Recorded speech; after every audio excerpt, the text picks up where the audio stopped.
We are back with another AmeriCorps alum. I am so excited to be sitting down with, and which it's been a while. We connected I think at the end of 2023. So I'm really glad that we finally found some time to sit down and chat and learn about everything that you're up to.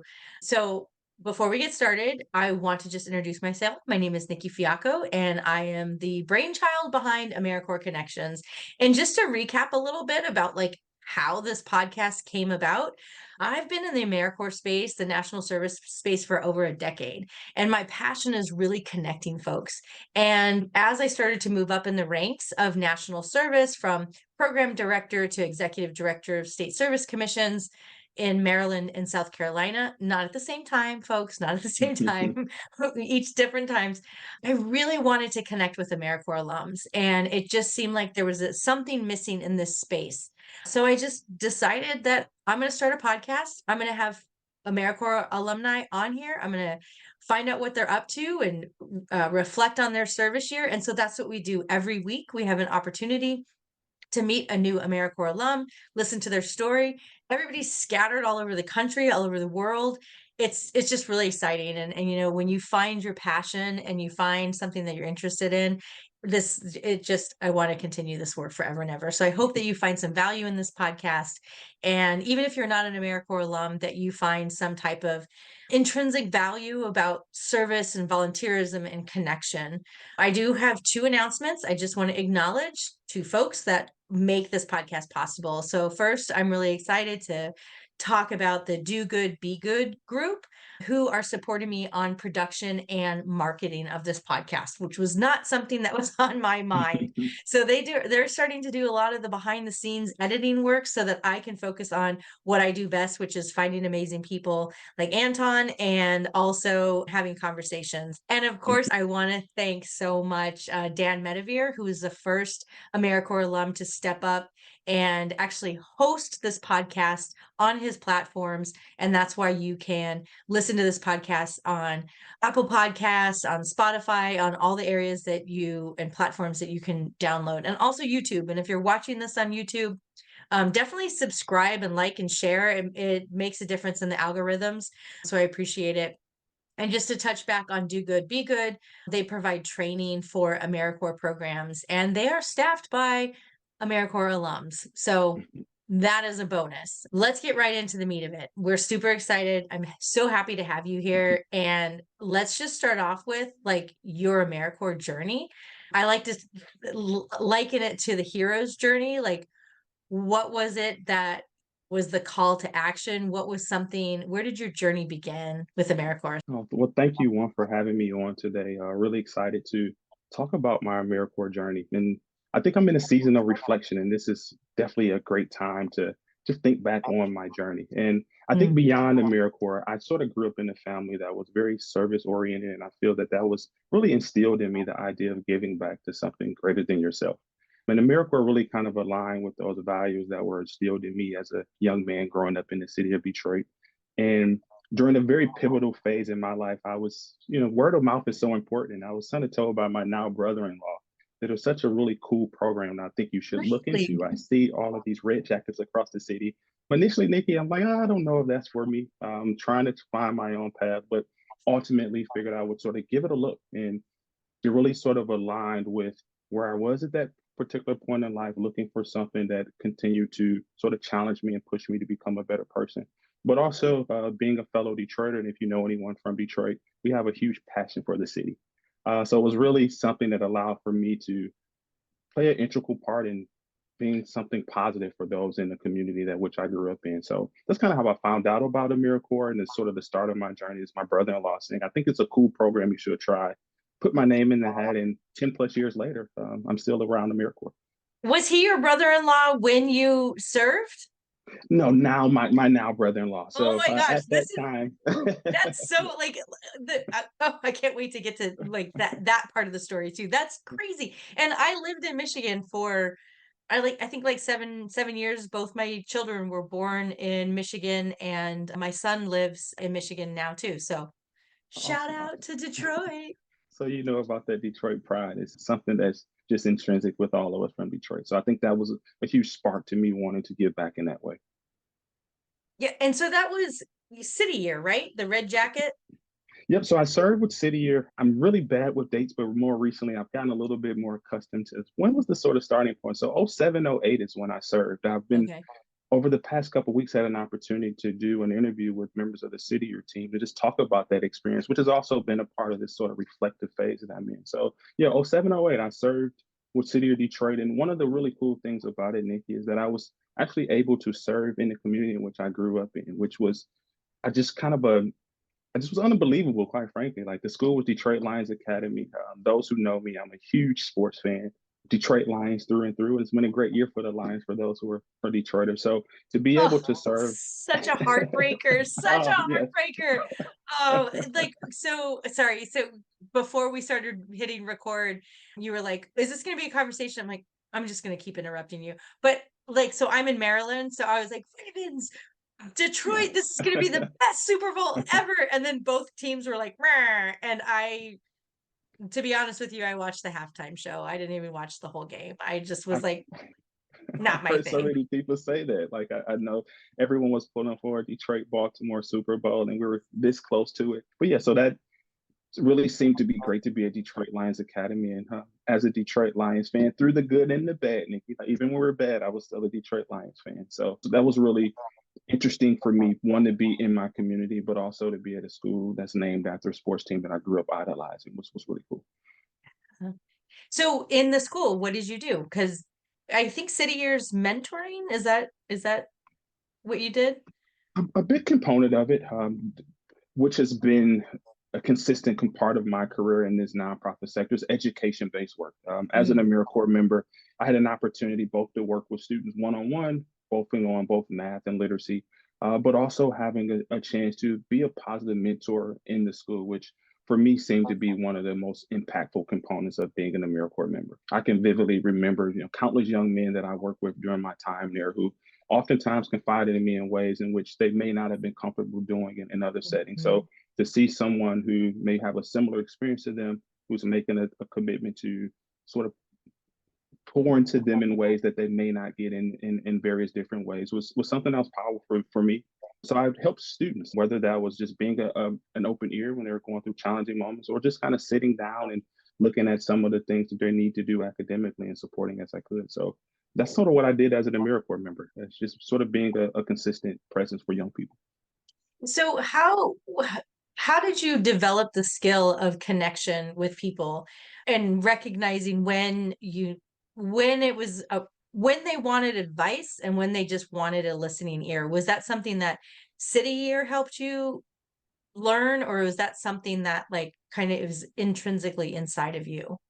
I think I'm just naturally a listener. So I feel that Mhm. in some ways it was just sort of part of my makeup. I think a lot of ways I often try to put myself in the shoes of other people I'm interacting with. So I knew as a young person, it was really instrumental for me to have those role models and people who saw things that I maybe didn't see at that moment to just give me a space to be a young man, to have those points where I may not be at my best, but also highlight when I'm at my best. So I just kind of wanted to model what I was able to experience growing up, but then also just kind of following your gut. I know we also talk about following your gut. So I just every day showed up and said, I'm going to bring my best self and sort of follow my gut. It wasn't always roses. Sometimes there were some times where students looked at me a little sideways.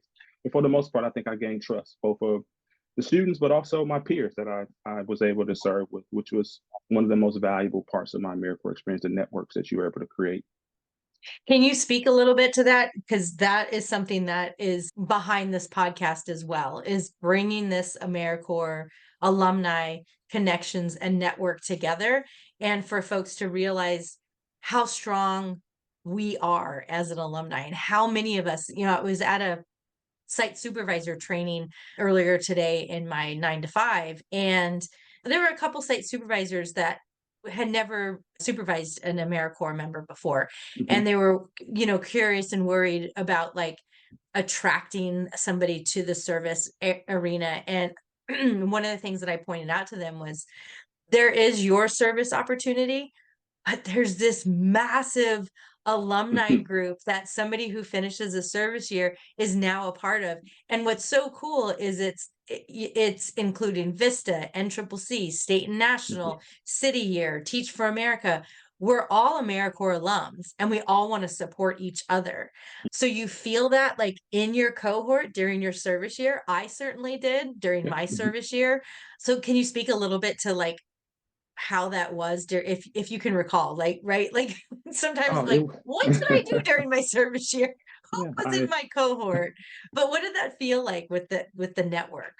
it was, the word that's coming to mind. It was just a refreshing experience to Mm, particularly be around those who have a like-minded commitment to something that is positive. And I think we mhm, all come from different walks of life. And what was really unique about the city year experience is that throughout the day, but even beyond the day, we really had this interconnection between our experience, but also a common language and culture that's developed through yeah. being an AmeriCorps alum. So that's something that even now, 10 plus years beyond that experience, I still sort of draw back on some of those cultural things that are sort of infused in AmeriCorps, that idea of being idealistic. And I think that's one of the things that really stood out to me and drew connection with my Mm. cohort is that despite the good and the bad, we always showed up each day with a level of enthusiasm and understanding that this is a stepping stone to both help us, but also help the communities we're serving Yeah. That's so yeah, just kind of the definitely the what am I trying to say? Like the language that we use within our cohort and it makes such a difference. I wanted to just reflect really fast during your service year if you recall a time where you really saw like a spark in a student's eye or somebody that you were working one of the students that you were working with, either a spark. I remember distinctively, I'm just going to share a quick story that I don't think I've ever shared on the podcast, but I was coordinating a volunteer project you. and this kid was dropped off. It was at a park, so there was like removing invasive species and this kind of stuff and like manual labor that we all had to Hmm. do, and it was like in January, so it was cold and it wasn't the best, like the funnest thing. But so this kid was dropped off by his, I think it was his grandmother, and he was not happy. Like his hair was all in his face and he was real quiet and he was like, oh, you could Hmm. tell that he didn't want to be here. And his grandmother told me he was here for community service. I can't remember why specifically, but I gave him his space and then we started working on the projects. And then, he kind of picked his hair up and he put it up so it was out of his face. And then he started talking to other volunteers. And actually the other volunteers that he was engaging with were the older, more seasoned volunteers. Hmm. And then all of a sudden he was moving the wood from over here to over here and he had the most invasive species. Like he just got so excited. He was the last one to leave that project. And he said to me, Miss Nikki, if there's ever a project that you need help with, you make sure you call me. I want to do this. And I was like, holy crap, like this is making a difference in people. Like this kid came in to this service project hating life. It was just like, why am I here? It's like January on the East Coast, I and mean, it's now I have to cold. do work outside. Like, and he left with a completely different perspective. So, can you speak of a time maybe where you remember, like, recall something where a student where you were like, they get it? I can, there are several examples. I think one that comes to mind is Detroit Lions Academy was considered quote unquote an alternative school. Often when kids who sort of ran their course at quote unquote traditional schools, they were sent to Detroit Lions Academy. And I think that meeting students where they are, kids where they are, is so important. And for me, one of the things that always inspired me was the idea of sports. And during this particular time, the Detroit Pistons were on a pretty significant run, and the kids were really into Detroit Pistons. So I'm a part of reading. I made it an effort to make sure that I brought the newspaper. This was during a time when the newspapers were being read. So I would bring the newspaper and I would sit with the kids and we would read the highlights from what happened that night or whatever was going on in sports. And oftentimes when people will come into sort of our space, they would sort of give a little bit of a side eye, like this doesn't seem to be curriculum based. But I can always remember one, the kids looking forward to being in that space just to have some time to one look at sports, but also there was some learning that was taking place, being able to to understand and read through what was taking place there. And we often would talk about it and support with words they may stumble on, and et cetera. So one, just the enthusiasm of the young people. And I also just always stood with me is that we can sort of have our ideals of how to bring a person along. But sometimes you have to kind of take a step back and meet people where they are. So I think that's Mhm. one that sort of stood out to me. And another is, I guess, another sports analogy. I knew the young people love basketball, and we were trying to get young people to come for our after school program. So we devised what we call the battle of the classes, but it required for students to stay after school for academic support. And I can remember the principal at that time just really looking, this is not going to work. I don't think these kids are going to come after school. But it got to a point where they're like sort of begging to stay after school so they could be a Wow. part of the battle of the classes. So for me, it just again showed that we have a huge responsibility as adults to create safe spaces for young people. And despite what we may assume are the ills of their community, if we create spaces for them, they'll often opt in. So that was, really powerful for me from a student standpoint. And I'll say, as an AmeriCorps member myself, what really stood out to me and sort of allowed me to understand where I was going as a young professional is, as you know, MLK Day is a day on, not a day off in the Yep. AmeriCorps community. And as an AmeriCorps member, I was given an opportunity to host and sort of lead our MLK Day. We had hundreds of Mm, volunteers. I was able to sort of speak during the event, and that was really confidence building for me, and saying that mhm. an organization would trust in me to move this work forward. But also, I just kind of felt comfortable leading in that way, and I think from that it was a great starting point for me to continue to grow and opt in a leadership opportunity. So those are a couple different things. I went on a little bit of tangent there, but I figured I'll just kind of give a few examples. Yeah, no, that this is your time, so go on as many tangents as you want. But I think something that's important, and it's really a through line in all of the conversations that I've had, I think, is that like all of a sudden during our service year, we develop a skill or we find that we're really good at something during our service year, and then we're able to like double down on that. It's kind of, it's like a Mhm. trial period of us. Like for me, it was connections, and now I have the AmeriCorps Connections podcast, had no idea. But like for me, it was like navigating through this space of like, we need a volunteer project. We need volunteers. We have a volunteer project. Where are the volunteers? We have volunteers. Where's the volunteer project? And so it was like Mhm. figuring out that connections. And then I was able to build that out during my service year. And it Yeah. just created my skills later on in life. And I think it's just so amazing. I really I appreciate folks that are able to meet young folks where they are because Mhm. there's so many things that are going on in their life that we just don't know about.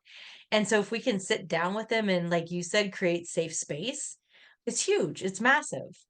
And the transformation that you went through after your service year. Did you do 1 year of service or did you do multiple years? I did 1 year of service, and I think what also I consider unique about my AmeriCorps experience is that particular program that I serve with, there's sort of a 17 to 24-year-old sort of Mm. age range. And I was on the latter end of that stage. I was actually 24 during that time, and I'm a new parent during that time. So for me, it was Oh, really a reset in a lot of ways, but also an opportunity to, as I guess one of the elder statements of the core, to really sort of step into a leadership opportunity amongst those who are, I would consider my peers. So really learned a lot about myself. It was really a unique experience. And it's one that, again, I'll say this really has been it's been a snowball since my AmeriCorps term is continuing to one, identify ways to improve as a professional, but also ways to make sure service is at the root of all things that I do. yeah.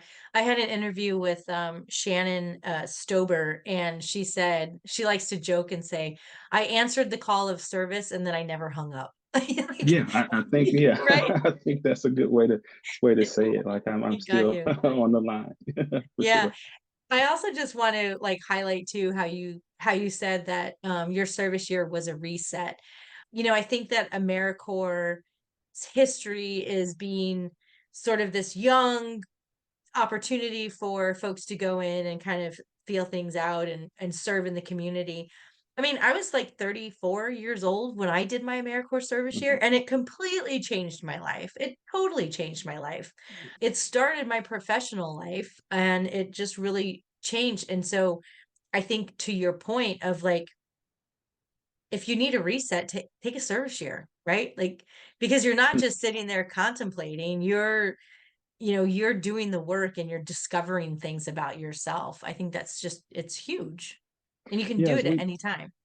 as we talked about, Nikki, is that it's really a great opportunity to learn more about yourself as a professional. And one of the things that really stands out is that it's an opportunity to one expand your network and maybe have access to an audience that you may not have access to Yeah. in other different experiences. So it's really a chance to one build that community, but also be strategic about putting the pieces in place to help you along your personal path. So I think at whatever stage you are in your life, it's a great chance to take a step back, reflect, and since we're using the term reset, and kind of pivot and see what's sort of next in your career. And maybe you'll still be on the phone with us with services we talked about. No So kidding.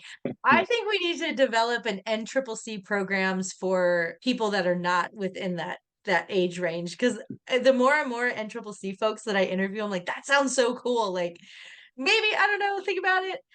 So after your service year, what grabbed you after that? Where did you end up landing, and how did your path move? So from my service year, I think as I started the podcast, I really grew up under the idea of service. And my Hmm. parents ran a community center in the city of Detroit for 40 plus years. So I think from that, like many of us growing up, you sort of say, I'm no way I'm doing what my parents are going to do. I'm taking a different path. And I kind of took that to the extreme in some ways. So after my term of service, I think it one dawned on me that this is maybe natural to me and something I enjoy. So following that, I really helped with my father develop a summer program. And it was based on a relationship Oh, I wow. developed as a member of City of Detroit. We were able to get funding at the then time Mayor Dave Bean, who supported a youth program. We put on a summer program for young people that really was focused on entrepreneurship, three different tiers.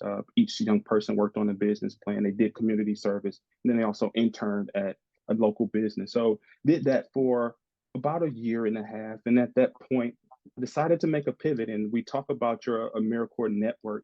I think, as you know, it's sometimes not what you know, but who you know. And as I was looking to find out what was next due to some budgetary issues, reached out to a peer of mine that I served with. And at that time, she was with City Year in New Orleans, Louisiana. And I'm a Detroiter. And she said, I think there's an opportunity here in Baton Rouge. And I thought about it, pondered it, definitely had some family dynamics to think through, but ultimately made the decision to move to Baton Rouge, Louisiana, and serve as a program manager. And I think that was such an eye-opening experience for me because it really showcased that in communities across the country, particularly when we talk about Black and Brown communities, we see some of the same pain points. And for me to be able to move to a very new community that I Mm. had no knowledge, previous knowledge about or in depth, to see some of the same things that showed up in Detroit public schools show up in Baton Rouge public schools was really an eye-opening experience for me, but also sort of lit a fire under me to say that not only in the here and now, but long term, I want to play my part in trying to help to change things around, whatever that may look like. So went on to be a program manager for a year, and then made some additional steps to now be in a more of a talent HR related type of support. In your role that you are now, you're Yep, in the role that HR? I'm in now. Yep. So Yeah. I'm now on the talent and equity is sort of the scope of the work. That's a little bit of what may be traditional HR talent, bringing people into the organization, but also helping with. I'm currently working with Reading Partners, again another education-based nonprofit that's really committed to understanding that literacy is not only the focus, but it's a social justice issue, which I'm so proud to be a part of an organization that's committed in that way. And now my work is more around helping identify talent that understands that commitment and have the same passion around service. That's sort of the root of our program. If somebody wanted to be active in that arena of, breaking down the structures and bringing in the equality, what would you suggest that they do? What's a I think one. small thing? Like, you know what I mean? Like, we don't want to eat an elephant. I think there needs to be another, like, analogy, but they say eat the elephant one bite at a time. I don't want to eat an elephant. But like the issue's so big, and I feel like people get like, I just can't. Like, what's a small step?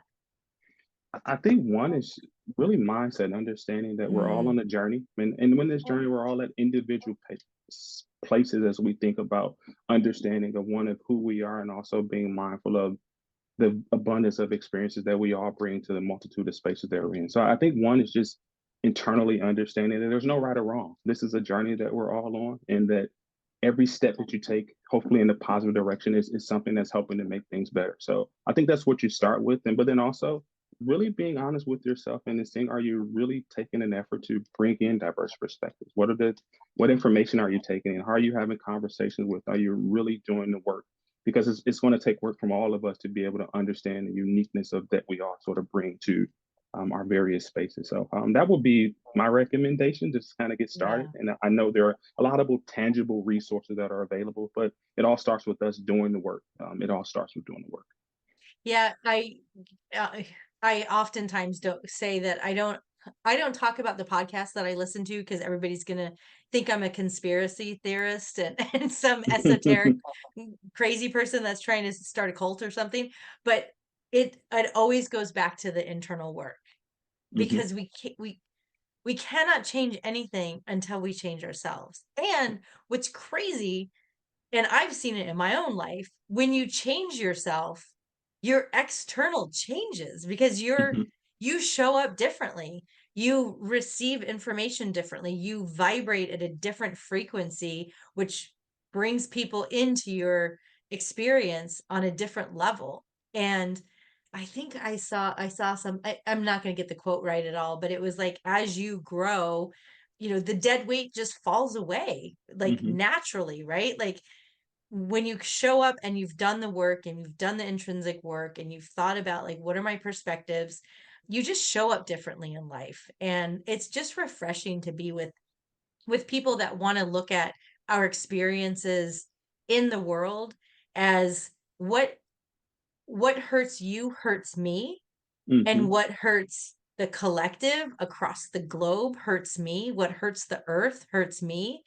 And thinking about it collectively is just, I think it's so powerful. And just linking it back to AmeriCorps and the work that you're doing, when you're part of a cohort, and it's like being part of a team, right? Like Hmm. I love sports. Like soccer is the sport in our family. When we think about it as a collective and a cohort, it just feels different. Like it hit we say in our family, it just hits different. It's just hitting you different, you Yeah. know? Yeah. I definitely agree. I feel when you're sort of in a space that's collaborative, it really highlights for me the importance of the how. Of course, the outcomes are Yeah. important, but how you get there is so important. I feel AmeriCorps really gives you an opportunity to be intentional about the how. We're all sort of starting off at a baseline. You're not making a lot of money. You're really at a very entry level in an organization. So we're starting with that baseline, and the thing that you can consistently rely on is, how do I show up each day? How do I Mm. approach whatever my service commitment is for that year? So I think that's the beauty of being a part of a team, is that it gives you that chance to be even more intentional than you may have been if you're kind of going at something solo. Yeah. And that reflection, like at the end of the day, I love how you said how you show up every day. The reflection at the end of the day of like, how did I show up? Like, where were areas that I felt good about the way I showed up? And then journaling, like, why did I feel good about that? And then where were times that I didn't feel really great about the way I showed up?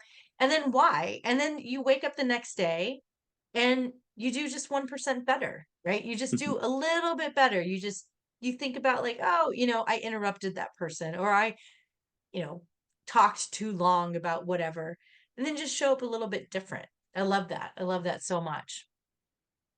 Yeah, I think it's really that idea of, and the idea of being comfortable with those challenging moments. We're humans. We all have Yes. those bad days, and being comfortable, one, acknowledging that, and sort of picking yourself up, for lack of better words, and like you mentioned, 1% better the very next day, and just sort of being comfortable with that. And I feel so many times we're forced with this idea of perfectionism, and there's a lot of reasons why we're in. I can go on a Yeah. tangent about that, but Let's do I it. feel that I feel that we individually say that we're just going to try to do our best and understand there's going to be some pain points and some bad days, and sometimes the institutions in place don't allow us to have that level of comfort to say that there's no need to be perfect. We're all moving towards something positive. I Yeah, I so that's remember I remember when we all started to do the Zoom during the pandemic, and for me it was like getting on the Zoom on time, making sure everything was, da, da, da, da. And now it's like space and grace, baby. Like space and grace. I give you the Yeah. space to show up the way you need to be, and I give you grace. Funny story, and then I want to dive into like what the work that you're doing now and stuff that you want to talk about. Funny story. So I was in appointed as Governor Hogan's for managing the governor's office on service and volunteers, and so the commission. So I was in like a high level meeting with like secretaries, and there was a lot of things going on, and it was during the summer, and my daughter opened the door, and a bee came in, and I got stung by a wasp twice, and like I had to go to the emergency room. My body started to like react to it. So I'm kind of like terrified of things that could sting me. So I put myself on mute, but I don't turn my camera off. And my daughter and I are running in the background trying to get the bee out of the room. And I come back and I'm like, pull myself together. We got the bee and everybody is dying laughing. And I was like, what's up? And they're like, you didn't turn the camera off, right? And I, Those are the great moments. yeah, and like in that moment, my perfectionism for being on a Zoom call and being all like, "Ugh," I was like, all right, if I could act like a maniac in front of these people, then God love us all. So yeah, Yeah, it's that true. is such a great story. That's And funny. sometimes like I think it's our own like mindset, right? Our Hmm. limited belief of, or not our limited belief, but like, I don't know what the word is, but we think we need to show up this way, Yeah. for other people. And I just feel like we're really moving towards like, no, you need to show up who you are because you're important. Yeah, I definitely agree. I feel that it's definitely been a process for me. I think as a young professional, I always felt that there was a certain way that you needed to present yourself, particularly being a Black man and in a space where there's not a lot of Black men who are sort of present, whether in leadership or in a AmeriCorps role. So I sort of went through that process of feeling that there was a certain way I needed to present myself, a certain way that I needed to showcase my willingness and commitment to the work. And I feel that as I progressed as an individual, as the world has progressed, we're more and more leaning to a space where people, it's sort of demanded to be yourself and be authentic in that way. And if you're not, you're sort of looked at on the opposite side of things. So I'm glad the direction that we're going, and I'm fully embracing that and understanding that being your true self is the only way that we should sort of show up in spaces. So no, I definitely agree with what you're saying. Yeah. So let's talk about what you are. I want to make sure we touch on what you're up to. You talked about a couple side stuff, that passion projects that you're working on. Is there anything that you want to talk about in your current role, or do we want to roll into your the stuff that you've been working on? I, I think I'll be remiss not to talk about my current role, which I think Yeah. is definitely an AmeriCorps rooted program. So I now work with Reading Partners, an education based nonprofit that is serving communities across the country. Really, our focus is around helping to bridge the literacy gap. We Mhm. really lean on the support of AmeriCorps members, a really great partnership with AmeriCorps members, community volunteers from all different walks of life who make a commitment to supporting the student one on one as we talk about literacy support, but also an organization that's committed to the idea that this is a social justice issue, that there's so many things institutionally that have Yes. gotten us to this point where so many students, particularly in Black and Brown communities, are so far behind as we talk about the literacy gap. So really appreciate being a part of an organization that has that front and center as a mission. Also being a part of an organization that has a very diverse set of leadership across the board and really leads in that way and making sure that diverse perspectives are brought into the decisions that we make that ultimately impacts our community. So I'm fortunate enough to be on our national talent and equity team as the senior manager of talent and equity. And day by day, I get a chance to work with countless people across the country who are passionate about literacy, who are passionate about their own development as professionals. And my role as part of the national team is both helping with some of our our recruitment work, whether that's hiring folks and bringing them into the organization, or helping with some of our cultural elements, whether that's around people management, ensuring that we're always mindful that this is a space where we want to be equitable across the board, all things that we do. So that's sort of the work I'm doing now. And I think the foundation of that is AmeriCorps. So despite my work may not be directly tied to AmeriCorps, I think everything I do is always from an AmeriCorps lens. Even if I try to tell myself not to look at it from an AmeriCorps lens, I think having that experience really makes me ensure that I'm thinking of the equitable aspects of our work and understanding that what are some of the things that you endure as an AmeriCorps member, or not even as an AmeriCorps member, when you're sort of new as a professional. So I think Mm. it's really great that I can sort of bring that lens to my work on a day-to-day basis and have a space where I can really articulate and voice my experiences and how I think it may help our improve our work in some small or big ways. So reading partners, though, they do have AmeriCorps programs, if I'm right? Yeah, so AmeriCorps members are a huge component of our program. They're leading reading centers across the country. And I'm sure, as you know, with the pandemic, many organizations had to make pivots in how they sort of Hmm. implement their service. And I think that sparked innovation in our organization where we now have virtual mediums to bring together both students and our tutors, and AmeriCorps members help to facilitate that in so many ways. So despite not being directly connected with AmeriCorps in the way that I was in Gotcha. previous roles, AmeriCorps is such a fundamental part of the organization that I currently work with. And in some small ways, I continue to work with some of our AmeriCorps work. That's awesome. And you're in such a fantastic position with HR and talent management to be able to make the systems shifts that need to happen. I think that that's like super empowering. Yeah, I think it's always cool to have those who I would say have a little street cred when you talk about AmeriCorps Yeah. that you can really kind of talk about because I've sort of been through that experience, whether it's on the member side, also from a staff standpoint, and also worked as a recruiter of AmeriCorps members. There was a time I visited campuses across the country to talk about AmeriCorps, to engage other young people to consider this as a pathway. So I think I have a lot of different ways and perspectives to look at AmeriCorps, and I try to bring that all into the decisions I make, whether it's directly correlated to AmeriCorps or is it not directly correlated to AmeriCorps. I think that's always front and center for me. Yeah. Fantastic. So that's your 9 to 5. And you also have other things that you're working on. Let's talk about these passion projects that have me up at 9 o'clock doing an interview with. I always tell people I have a 9 to 5, and then I have a 5 to 11, and a Saturday and Sunday. Okay, I think I'm on that same path, and Yeah. sort of thinking through that, I sort of fall victim at times to having so many passion projects. So I'm going to try to really kind of talk about a couple of them.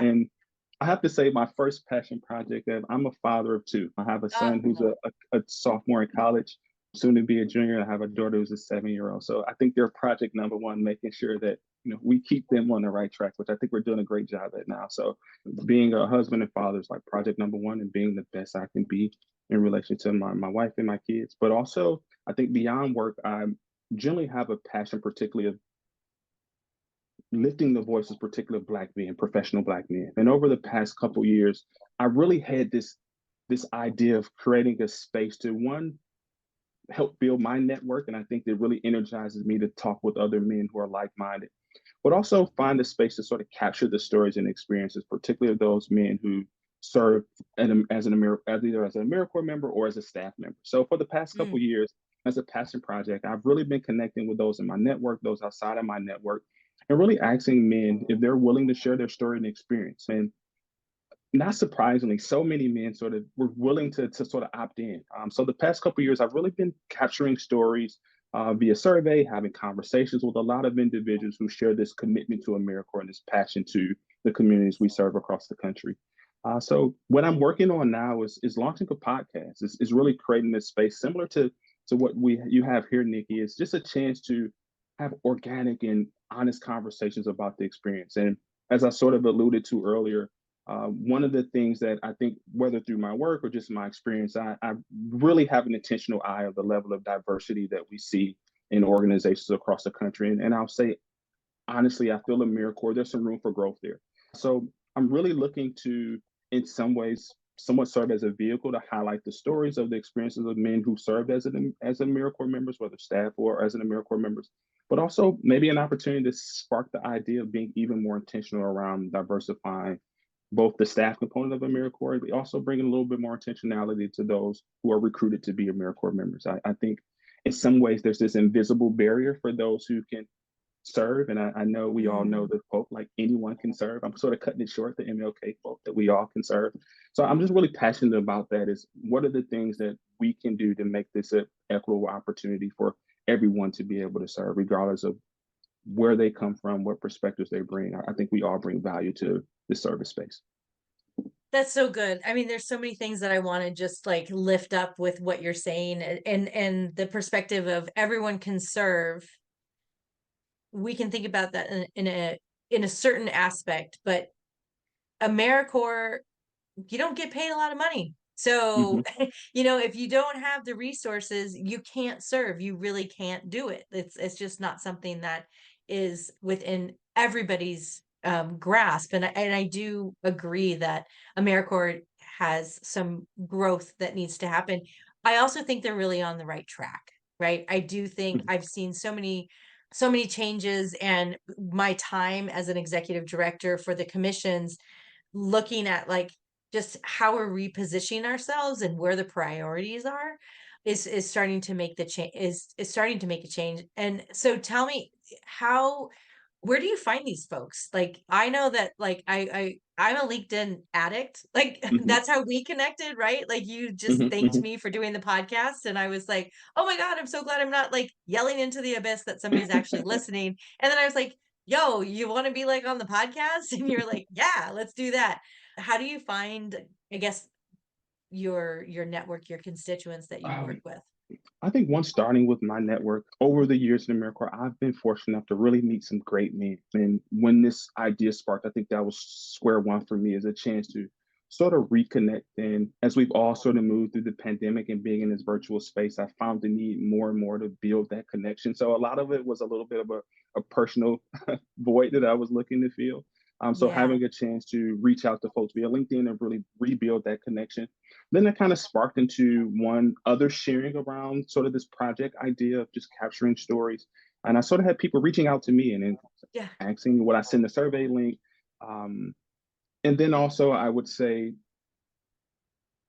just thinking of organizations who have a pretty strong AmeriCorps network. So as you mentioned, just LinkedIn. I'm naturally in LinkedIn, so really doing a little bit of my homework, identifying folks, but more from a standpoint of wanting to build a connection and then sort of segue into this idea. And it's starting to pick up a little traction. So I think in talking to you, our initial conversation, Nick, I was talking a little bit about this idea, and you also helped spark this of saying you have this content, what can you do with it? And so that really sort of lit a fire under me to say that how do I get a little bit more comfortable, maybe being in front of the camera, whatever it may be, because I think there's some great stories to share.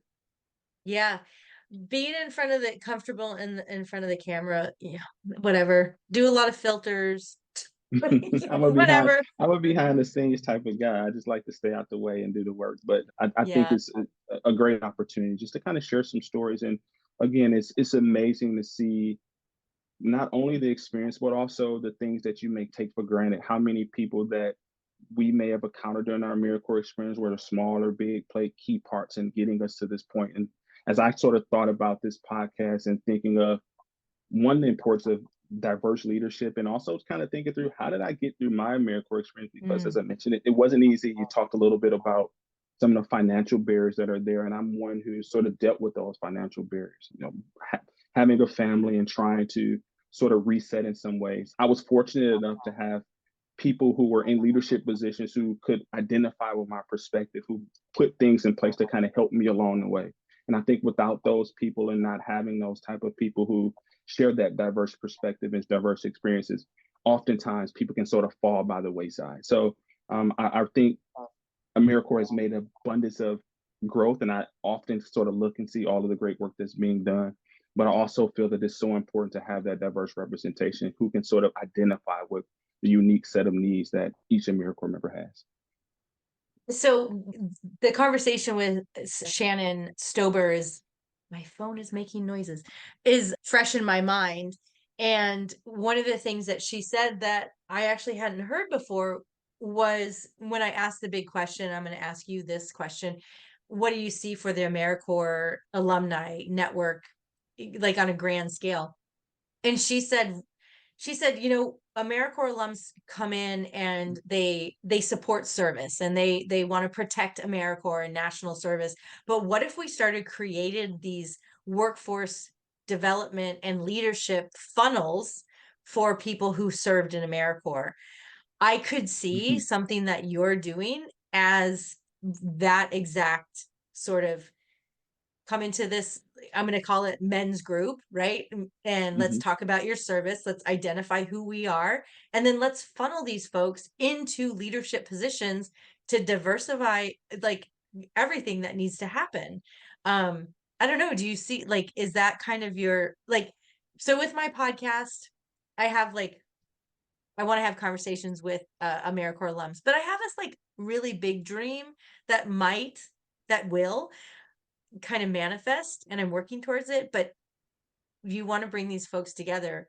Where do you want that like dream to go? Do you see that as a funnel for the gentleman that you speak with to funnel them into leadership positions? And how can we make that happen? Yeah, as you were sort of saying that, I think I can definitely identify with the workforce development opportunity that is there, particularly as we talk about the barriers of AmeriCorps.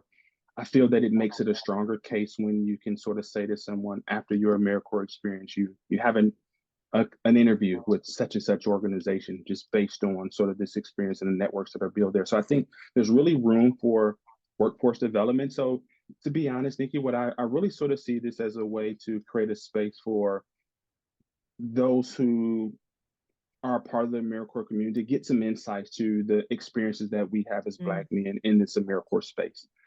Some of the pain points, I hope there's some vulnerability that is sort of highlighted there. Also, some opportunities to highlight some of the additional value that we can bring as Black men to the mm, AmeriCorps space, particularly when there's such a limited presence in this space. So it's really great to see the current CEO of AmeriCorps and sort of what he sort of showcases from just his mere presence as the leader of AmeriCorps. So I yeah, really am now just at a place of trying to just create a space where those who are looking to gain some additional insights to what the experience is like for us men who serve as AmeriCorps. I think that's the baseline. But ultimately, I think for us to continue to grow professionally, we all need to mentor others. So I'm hoping some of the yeah. men through the podcast and through the experience sort of make a commitment and say from this moving forward, assuming they're not already doing it, but I'm sure a lot of the men are already bringing someone else along. I think for me, it was important for someone that I would say use the word tap me to say that they see something bigger than what I was seeing in myself at that time. And there's countless people that I can sort of hang my hat on and say that thankful for them to like see that in me. That's why I'm continuing to have the passion I have around service. So very early phases of it. More importantly, just want to have a space where men can just have open conversations about their experience as a part of the AmeriCorps community.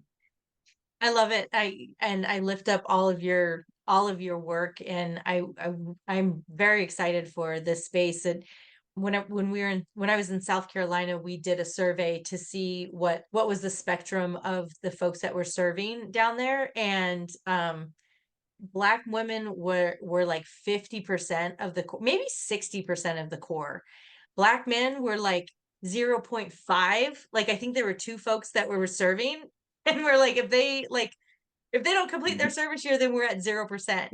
Yeah. So it's important, like it's huge, and the mentoring aspect of it is so important too. So very excited to see what the outcome of this is going to be for sure. Is there anything else that you wanted to share about either your upcoming ventures or what you're doing now?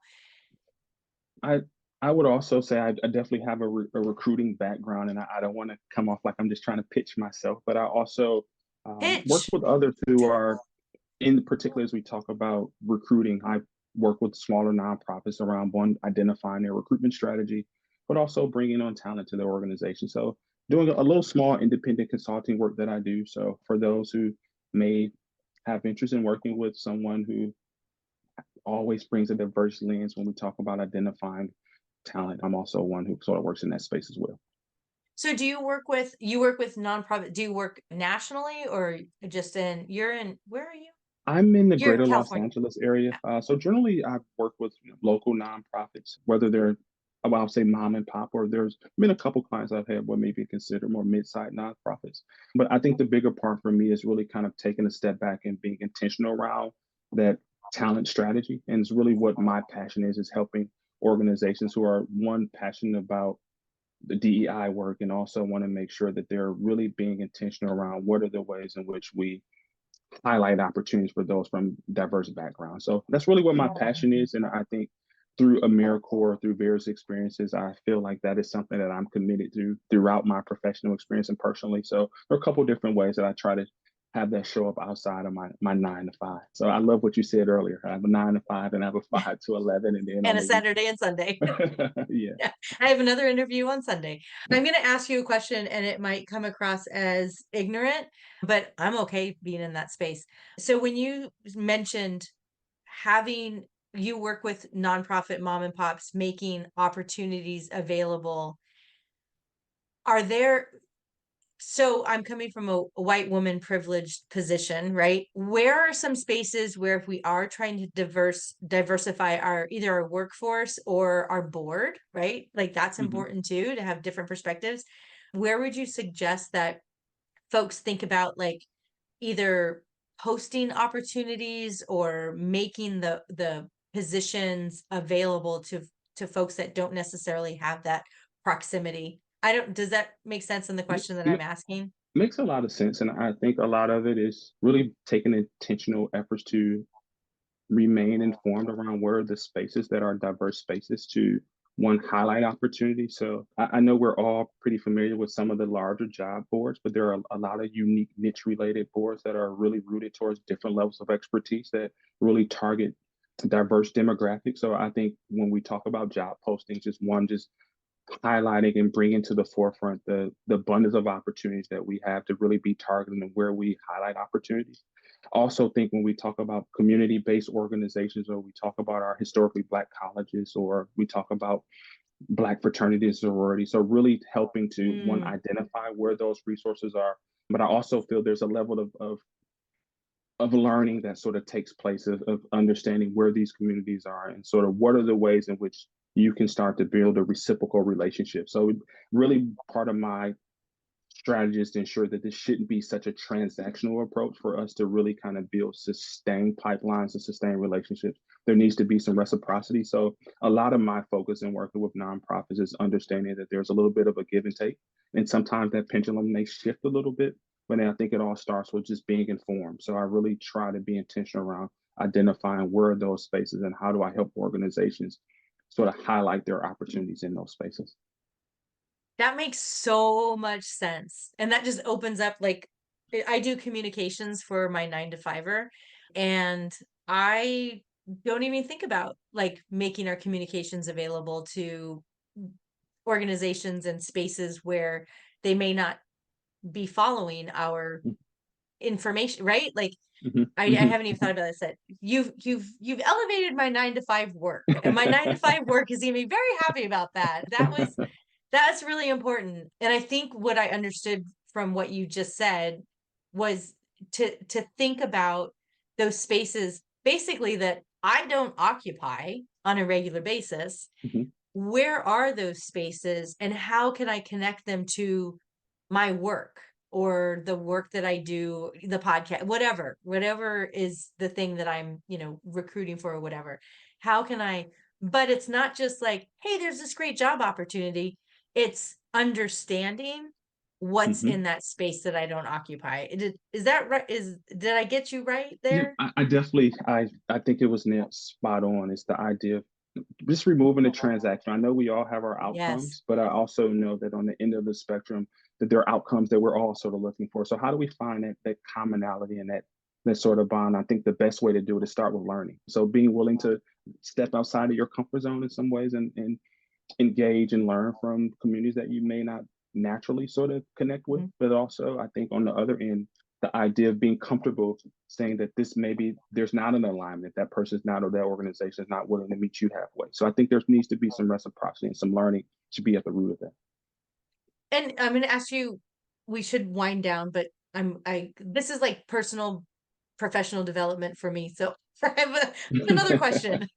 How do we enter those spaces without that transactional mindset? Do we open it with do we step into it with curiosity and first without like, hey, we really want to make these opportunities available to anybody who is qualified and wants to join whatever. Do we open it with curiosity or do we go in first with this is the job opportunity? What do you think? I think it all starts with a level of curiosity. I think there's a level of curiosity as well as a level of sharing information. But for me, I always lie on the idea of curiosity, but with that backed with a little bit of preparation. So also being a Yeah. little bit prepared and identifying where are those natural intersecting points. So often when I'm looking at a potential Ah, partner, I'm doing my due diligence to know are there conferences coming up? Are there events that are taking place? Are there a member of their staff that's a part of the alumni AmeriCorps community? So really trying to find sort of what are those anchors that are there, but also with that idea of curiosity and being authentic that, this is an effort that we're making an organization to be even more intentional around being more available in these spaces. And I think most times people are receptive to that honesty and that candor and that willingness to say that I'm looking to grow and hopefully this partnership allows for us both to grow in that way. So I think it starts with curiosity, but as you know, you always want to be prepared and have little things in your back pocket that you can bring to help move that conversation, that partnership forward. yeah, and I think something that I'll definitely take away is that intersectionality, right? You don't want to just barge into a space that you don't really ever go to and say, "Yo, I'm here. Like, this is cool." It's like, well, we don't really want you here. You know what I mean? Like, Yeah. this is not connecting here. So something that kind of hits home for me is that like that intersectionality. Why are you going into this space? Why are you trying to engage with folks? So this was, oh my gosh, thank you so I just learned I learned so much on every podcast. I literally I'm left sure one you do. podcast with a communications plan. It was Jason Rose, and I was like, he was like, "Yeah, I'm director of communications for this town in Idaho." And I was like, "You know, my boss wants a communications plan, and I don't know how to do it." He's like, "I'll send mine to you." I was like, "Yes." And then the next That has week, I'm to like, be "I have a communications plan." that has to be a cool perk. I'm sure just learning and gathering so much like great information. I think that's what's amazing about AmeriCorps is that we all go off to do so many great things Yes. in various different scopes, but also with that root of being willingness to share and with the community and even those outside of our community. I think that's sort of part of that foundation that's established during your AmeriCorps experience. Yes. This has been such a rich conversation, and I hate to do it, but I'm going to use the term. I'm going to land the plane. I feel like we could go on forever and ever. I want to make sure that is there anything else? Because you said you had a lot of passion projects, and this is your time. I just would say that just thank you for this opportunity. Really enjoy having a space where I can, one, do a little bit of reflection, share a little bit of my thoughts on ways to continue to grow and improve as an AmeriCorps community, to highlight a couple sort of passion projects that I have. And I would love to sort of stay in touch with your community here and always available, whether that's via email or I don't know if it's called X now or Twitter. I'm not really huge in social media, but always can reach out to me on social media platforms as well. I really want to be a part of this community and also continue to grow my community. Of course, we love that. But I'm going to ask you two questions. Number one, what do you see for the larger AmeriCorps alumni group? What would you love for us to like come together and do or be or I manifest? I don't know. I think you maybe talked about this, and I know there's different conferences that take place across the country that's under the Mm, Miracle umbrella.